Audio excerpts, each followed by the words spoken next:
तो दोस्तों आप लोग कैसे हैं? आई होप कि आप लोग अच्छे होंगे और स्वस्थ होंगे और सभी छात्र बोर्ड एग्जाम के लिए काफ़ी अच्छी तरह से तैयारी कर रहे होंगे। तो दोस्तों आप सभी को पता हुआ है कि 11 फरवरी यानी कि गुरुवार के दिन सोशियोलॉजी का एग्जाम होने वाला है। तो दोस्तों आज के इस वीडियो में देखेंगे क्लास 12 सोशियोलॉजी के काफ़ी गेस प्रश्न से संख्या 2 जो कि आपके फाइनल बोर्ड एग्जाम के लिए काफ़ी महत्वपूर्ण है। दोस्तों अभी फाइनल बोर्ड एग्जाम देने वाले हैं तो वीडियो को शुरू से लेकर लास्ट तक बने रहे क्योंकि यह वीडियो आपके लिए काफ़ी खास होने वाला लास्ट तक बने रहे। नमस्कार दोस्तों, मेरा नाम सोनू, आप देख रहे एजुकेशन गुप्ता जो टॉप चैनल को सब्सक्राइब कर ली, साथ में बेल आइकन उसको भी दबा के लाओ कर ली, लेटेस्ट वीडियो आपको मिलता रही सबसे पहले। सो दोस्तों वीडियो को शुरू करने से पहले वीडियो को लाइक कर दे क्योंकि लाइक करने पैसा नहीं लगता है, तो एक लाइक तो बनता है, तो एक लाइक कर दे। साथ ही अपने दोस्तों में, साथ ही फेसबुक ग्रुप व्हाट्सएप ग्रुप में भी शेयर कर दी ताकि जो भी छात्र सोशियोलॉजी का एग्जाम देने वाले हैं वो भी जुड़ सको, भी तैयार करके बेहतर से बेहतर अंक प्राप्त कर सके। सो दोस्तों इससे पहले का वीडियो आप नहीं देखे तो वीडियो के नीचे लिंक है, चाहे प्ले लिस्ट में आपको बहुत सारे वीडियो मिल जाएगा, वहां से देख के सभी प्रश्न को अच्छी तरह से याद कर ले। दोस्तों आपको बता दें इस वीडियो में जितने प्रश्न काफी महत्वपूर्ण प्रश्न हैं, सभी प्रश्न को आप ध्यान सुनिए, कोशिश करके अच्छी तरह से याद कर ले क्योंकि यही सब प्रश्न जो कि आपके बोर्ड एग्जाम में पूछे जाएंगे। तो दोस्तों आपको बता दें इस वीडियो में जितने प्रश्न के आंसर आपको पहले से मालूम है तो नीचे जाके कमेंट करिए ताकि आप सभी को पता चल सके आपका जो तैयारी हो कैसा है। तो चलिए दोस्तों इस कमाल के वीडियो को शुरू करते हैं। दोस्तों आपको बता दें जो भी चाहते इस वीडियो को देख रहे वीडियो को शुरू से लेकर लास्ट तक बने रहे, प्रॉपर अच्छी तरह से देखिए। यहाँ पे हम एक एक प्रश्न को अच्छी तरह से देखेंगे और आप लोग भी इस सभी प्रश्नों को अच्छी तरह से याद कर लें ताकि बोर्ड एग्जाम में कहीं से भी प्रश्न पूछे जाए उसका जवाब आप चुटकियों में दे सके। इससे पहले एक और वीडियो अपलोड हो चुका, उससे अगर आप नहीं देखे तो उसे भी जाके देख लीजिए, ठीक है। तो चलिए हम यहाँ पे एक एक करके सही प्रश्न को देखते हैं। तो दोस्तों स्क्रीन पे आप देख सकते हैं यहाँ पे प्रथम प्रश्न की समाजशास्त्र का जनक किसे कहा जाता है। दोस्तों काफी महत्वपूर्ण प्रश्न है। सबसे पहले दोस्तों हम आपको बता दें कि आपको 2 बार प्रश्न को पढ़ना है और 2 बार ऑप्शन को पढ़ना है, उसके बाद आपको सही गलत का डिसीजन लेना है। तो जो दोस्तों यहाँ पे जो प्रश्न कह रहा है कि यहाँ पे समाजशास्त्र यानी कि दोस्तों सोशियोलॉजी का जनक किसे कहा जाता है, इसका राइट आंसर हम बात करें, किसका जो राइट आंसर है ऑप्शन 20 का करेक्ट आंसर है जो कि देख सकते हैं अगस्त कॉमेंट, यानी समाजशास्त्र का जनक किसे कहा जाता है तो अगस्त कॉमेंट को कहा जाता है। तो एक का जो सही आंसर ऑप्शन 20 का करेक्ट आंसर है। अगले प्रश्न यहाँ पे देखते दोनों प्रश्न की निम्न में से कौन भारतीय समाज की विशेषता है, निम्न में से कौन भारतीय समाज की विशेषता है। तो दोस्तों यहाँ पे 4 ऑप्शन दिया, इसी प्रकार आपको बोर्ड एग्जाम में भी दिया रहेगा। जिसका राइट आंसर हम बात करें, जिसका जो राइट आंसर है ऑप्शन डी का करेक्ट आंसर है इनमें से सभी, यानी तो आप स्क्रीन पे देख सकते हैं इनमें से सभी, मतलब कि ये सभी यहाँ पे विशेषता है जो कि सही है, ठीक है।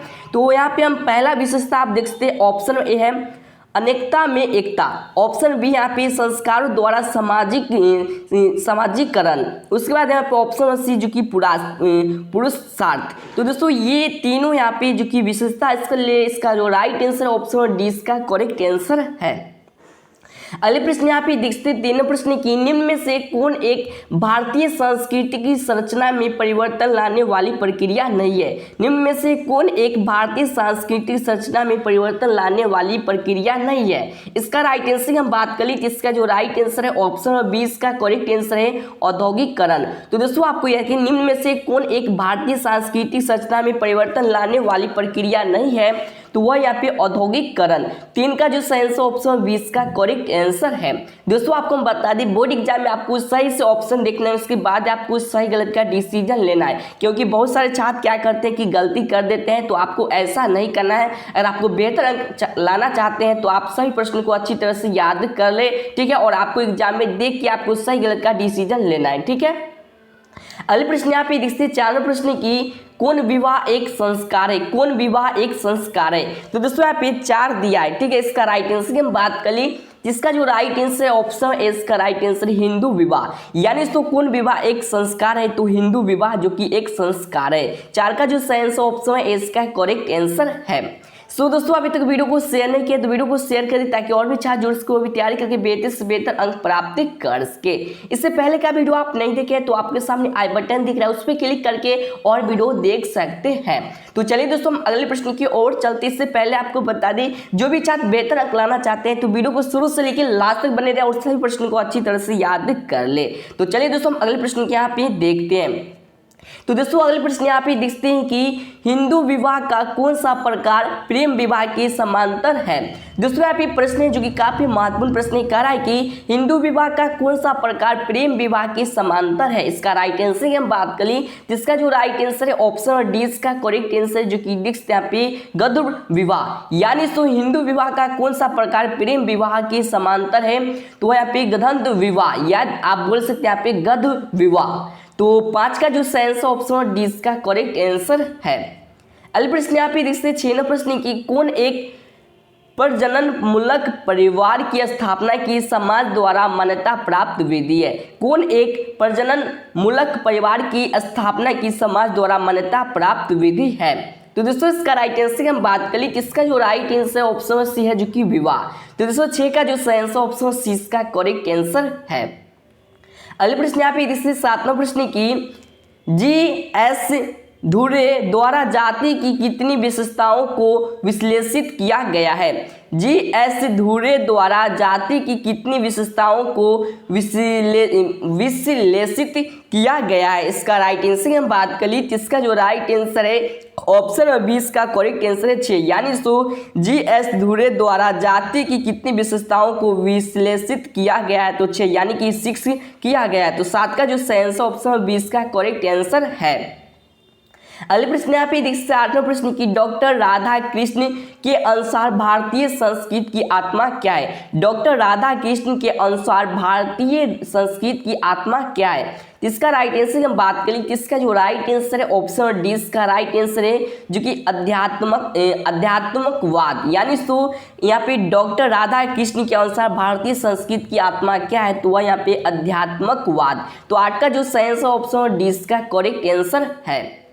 अगले प्रश्न यहाँ पे देखते हैं 9वां प्रश्न की हिंदू समाज में कितनी यज्ञों की चर्चा की गई है। दोस्तों काफी महत्वपूर्ण प्रश्न, काफी बार बोर्ड एग्जाम में पूछे जा चुके हैं कि हिंदू समाज में कितनी यज्ञों की चर्चा की गई है। इसका राइट आंसर हम बात करें इसका जो राइट आंसर है ऑप्शन 20 का करेक्ट आंसर 3, यानी तो अगर हम बात करें तो हिंदू समाज में कितनी जो कि यज्ञों की चर्चा है, तो 3 यज्ञ की जो कि यज्ञों की चर्चा है। तो 9 का जो साइंस ऑप्शन 20 का करेक्ट आंसर है।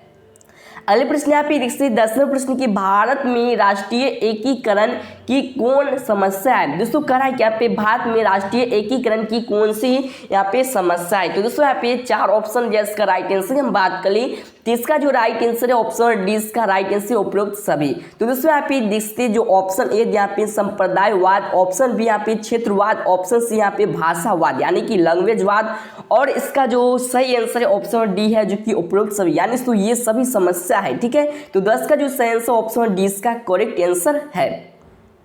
अगले प्रश्न यहाँ पे देखते हैं जो 11वां प्रश्न करा कि किनशिप जो कि ऑर्गेनाइजेशन इन इंडिया नामक पुस्तक किसने लिखा है। दोस्तों कह रहा है कि यहाँ पे किनशिप ऑर्गेनाइजेशन इन इंडिया नामक पुस्तक किसने लिखी है। तो इसका राइट आंसर हम बात करें तो इसका जो राइट आंसर है ऑप्शन बी है जो कि यहाँ पे देखते हैं इरावती कवरे, यानी तो किनशिप ऑर्गेनाइजेशन इन इंडिया नामक पुस्तक किसने लिखी है, तो इरावती कवरे ने लिखी है। 11 का जो सेंस ऑप्शन 20 का करेक्ट आंसर है।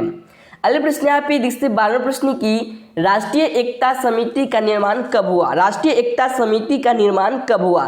तो दोस्तों इसका राइट आंसर हम बात करें इसका जो राइट आंसर है ऑप्शन डी का करेक्ट आंसर है 1961। तो दोस्तों आपसे एग्जाम में पूछ सकता है कि राष्ट्रीय एकता समिति का निर्माण कब हुआ, तो 1961 में हुआ।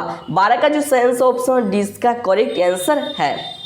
अगले प्रश्न यहाँ पे देखते 13वें प्रश्न की हिंदू विवाह एक संस्कार है किसने कहा है। दोस्तों आप सभी को पता है कि हिंदू विवाह एक संस्कार है, यह किसने कहा। जिसका राइट आंसर हम बात करें जिसका जो राइट आंसर है ऑप्शन डी का राइट आंसर इनमें से कोई नहीं, यानी तो यहाँ पे जो अगर ऑप्शन की हम बात की तो इनमें से कोई नहीं इसका करेक्ट आंसर हो जाएगा। ठीक है, ऑप्शन यहाँ पे नहीं दिया गया है। ठीक है, तो आपको ऐसा ही प्रश्न पूछेगा बोर्ड एग्जाम में कि हिंदू विवाह एक संस्कार है, यह किसने कहा। तो आप लोग अगर इनमें से कोई नहीं दिया रहता है ऑप्शन में तो आपको लगा देना है। ठीक है, तो 11 का जो यहाँ पे जो 13 का जो सही आंसर ऑप्शन डी का करेक्ट आंसर है। अगले प्रश्न यहाँ पे देखिए 14 प्रश्न की रक्त संबंध पर आधारित नातेदारी कहलाता है।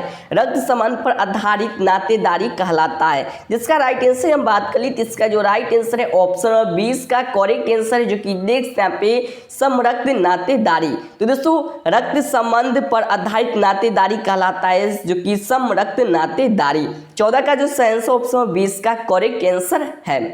अगले प्रश्न यहाँ पे देखिए 15 प्रश्न की जब एक उच्च वर्ण की लड़की अपने से निम्न वर्ण के लड़की से विवाह करती है तो उसे क्या कहते हैं। दोस्तों यहाँ पे जो प्रश्न है थोड़ा हमको कन्फ्यूजन है कि जब एक उच्च वर्ण की लकड़ी यहाँ पे दिया, बल्कि यहाँ पे सॉरी यहाँ पे हमको लगता है कि लड़का होगा, ठीक है। यहाँ पे हम कन्फ्यूजन इस प्रश्न में, ठीक है। इस प्रश्न को आप भूल जाए, ठीक है। इसके बारे में हम बाद में यहाँ पे जो कि इसका डाउट है वह क्लियर करेंगे, ठीक है। तो चलिए हम अगले प्रश्न की ओर चलते। इस प्रश्न में हमको डाउट लगता है, ठीक है। अगले प्रश्न यहाँ पे देखिए 16 प्रश्न की मुसलमानों में विवाह विच्छेद के कितने प्रकार है। मुसलमानों में विवाह विच्छेद के कितने प्रकार है। तो दोस्तों इसका राइट आंसर हम बात कर ली, इसका जो राइट आंसर है ऑप्शन है इसका राइट आंसर 2। यानी कि दोस्तों मुसलमान में विवाह विच्छेद के कितने प्रकार हैं, तो 2, यानी कि 2 जो कि यहाँ पे विवाह विच्छेद है, ठीक है। तो 16 का जो सही आंसर ऑप्शन है इसका करेक्ट आंसर है। सो दोस्तों अभी तक वीडियो को लाइक नहीं किया तो वीडियो को लाइक कर दें, क्योंकि आपके लिए काफ़ी मेहनत करके वीडियो बनाते हैं, तो एक लाइक तो बनता है, तो एक लाइक कर दें। साथ ही अपने दोस्तों में, साथ ही फेसबुक ग्रुप व्हाट्सएप ग्रुप में भी शेयर कर दें, ताकि जो भी छात्र यहाँ पे 11 फरवरी यानी कि गुरुवार के दिन समाज शास्त्र का एग्जाम देने वाले हैं तो वे भी तैयारी करके बेहतर से बेहतर अंक प्राप्त कर सके। साथ में दोस्तों अगर चैनल पर नया हो चैनल को सब्सक्राइब कर लिए, साथ में बेल आइकन उसको भी दबा के लाओ के लिए लेटेस्ट वीडियो आपको मिलता रहे सबसे पहले। साथ में आप यहाँ पे बिहार बोर्ड की पल पल खबर आपको मिलता रहेगा सबसे पहले, इसलिए चैनल को सब्सक्राइब कर ली ताकि जो भी वीडियो हम डालें सबसे पहले नोटिफिकेशन आपको मिलता रहे। तो चलिए दोस्तों हम अगले प्रश्न की ओर चलते, इस वीडियो को ज्यादा से ज्यादा शेयर भी कर दें। अगले प्रश्न यहाँ पे 17 प्रश्न की विधवा पुनः विवाह अधिनियम कब पारित हुआ। दोस्तों काफी महत्वपूर्ण प्रश्न, काफी बार बोर्ड एग्जाम में पूछे जा चुके हैं कि विधवा पुनः विवाह अधिनियम कब पारित हुआ। तो इसका राइट आंसर हम बात कर ली, इसका जो राइट आंसर है ऑप्शन ए इसका करेक्ट आंसर 1856। तो दोस्तों आपको यह कि विधवा पुनः विवाह अधिनियम कब पारित हुआ, तो 1856 में हुआ। 17 का जो सही आंसर ऑप्शन है इसका करेक्ट आंसर है। अगले प्रश्न यहाँ पे 18 प्रश्न की भारत में निम्न में से कौन सी परिस्थिति तलाक का कारण है। दोस्तों कह रहा है कि यहाँ पे भारत में ऐसा कौन सा यहाँ पे जो कि समस्या है, परिस्थिति है जो कि तलाक यानी कि अगर बात की तलाक जो होता है उसका कारण है। तो दोस्तों यहाँ पे 4 ऑप्शन दिया, इसका राइट आंसर हम बात कर ली। तलाक मतलब क्या होता है, डिवोर्स, ठीक है। तो भारत में इनमें से कौन सी परिस्थिति तलाक का कारण है, इसका राइट आंसर हम बात कर ली। इसका जो राइट आंसर है ऑप्शन डी इसका करेक्ट आंसर उपरोक्त सभी। दोस्तों आप सभी को पता हो तलाक मतलब क्या होता है, जैसे हम गांव घर में क्या कहते हैं कि छोड़ दिया, ठीक है, तो इसी प्रकार होता है, ठीक है। तो यहाँ पे 4 ऑप्शन दिया जो कि उपरोक्त, इसका सही ऑप्शन डी इसका करेक्ट आंसर जो कि आप देख सकते हैं यहाँ पे करुता।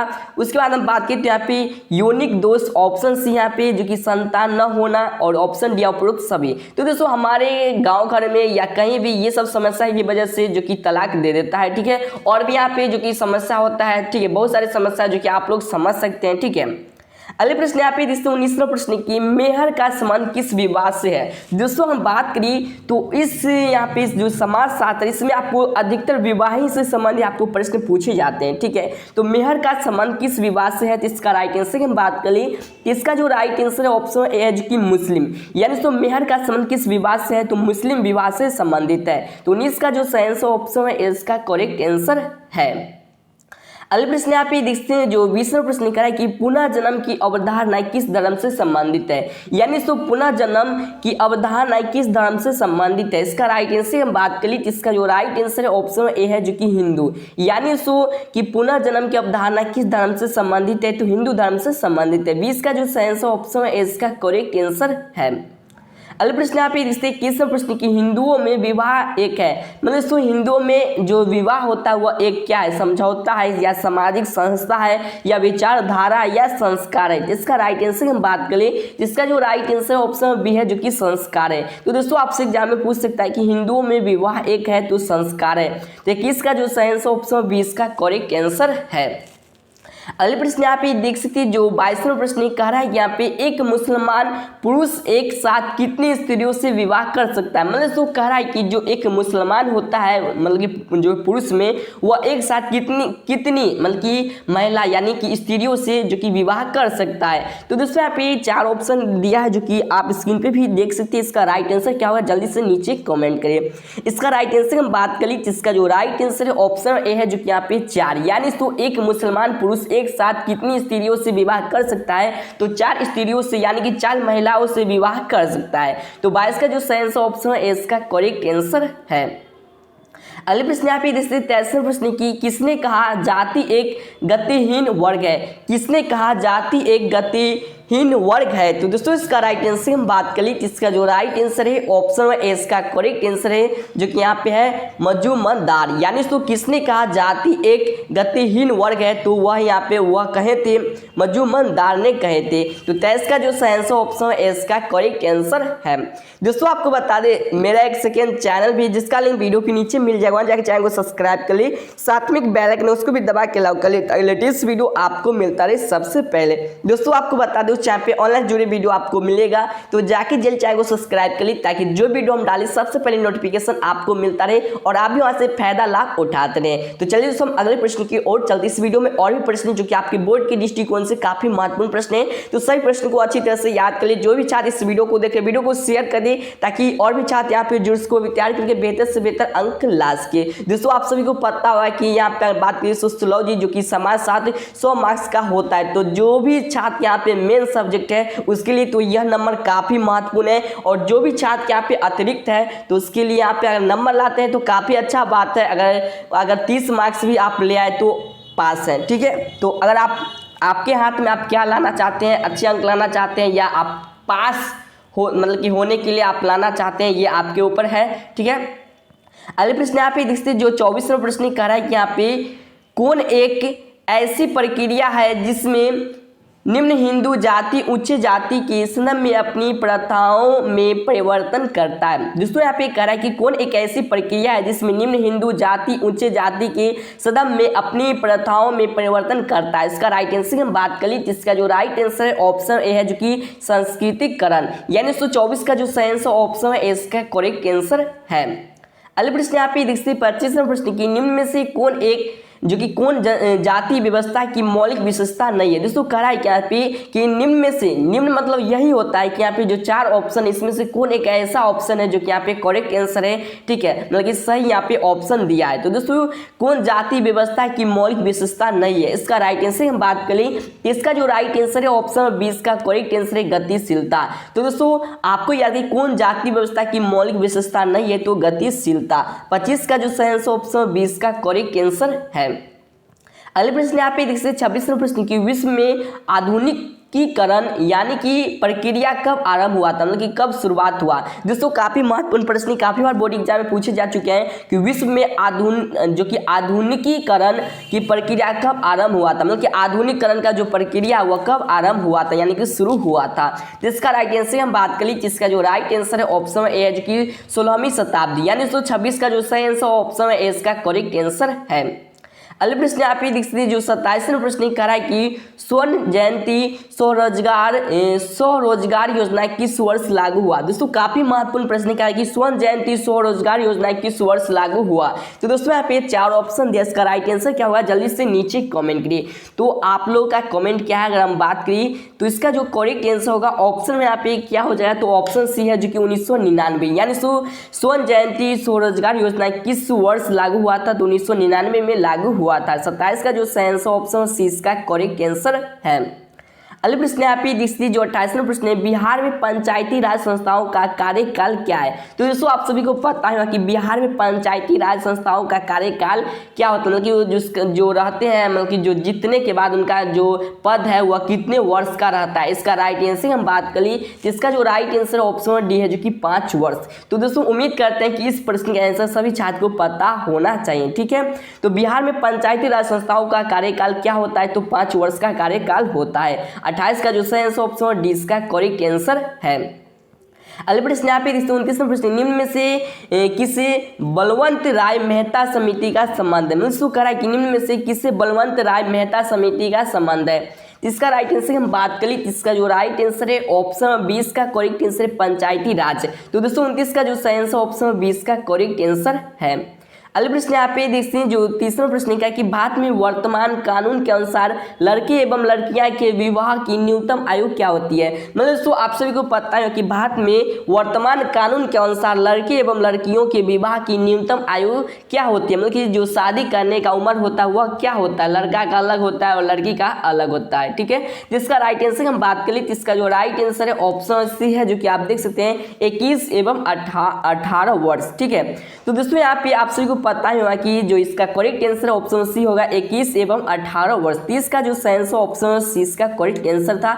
इससे पहले जो एक प्रश्न था लड़का लड़की से जुड़े, तो उसमें कुछ डाउट है, ठीक, उस प्रश्न को हम बाद में अच्छी तरह से देखेंगे, उसके बाद आपको हम बता देंगे। ठीक है, तो दोस्तों आपको हम बता दें कि सोशियोलॉजी यानी कि इसके जो 20 प्रश्न थे, कुल 30 प्रश्न थे। तो पहले से आपको कितने प्रश्न याद थे सही नीचे कमेंट करिए। वीडियो आपको कैसा लगे ये भी नीचे जाके कमेंट करिए। आई होप कि आपको वीडियो पसंद आया तो वीडियो को लाइक कर दें, साथ ही अपने दोस्तों में, साथ ही फेसबुक ग्रुप व्हाट्सएप ग्रुप में भी शेयर कर दी, ताकि सभी जो भी चाहते हैं यहाँ पे एग्जाम देने वाले वो भी जुड़ सको, भी तैयारी करके बेहतर से बेहतर अंक प्राप्त कर सके। सो दोस्तों अपना चैनल को सब्सक्राइब कर लीजिए, साथ में बेल आइकन उसको भी दबा के लाभ कर लीजिए, लेटेस्ट वीडियो आपको मिलता रहे सबसे पहले। साथ में आपको यहाँ पे बिहार बोर्ड की पल खबर आपको मिलता रहेगा सबसे पहले, तो आप लोग भी चैनल को सब्सक्राइब कर लीजिए। तो चलिए दोस्तों फिर किसी और वीडियो के साथ, जय हिंद, आप सबका दिन शुभ हो।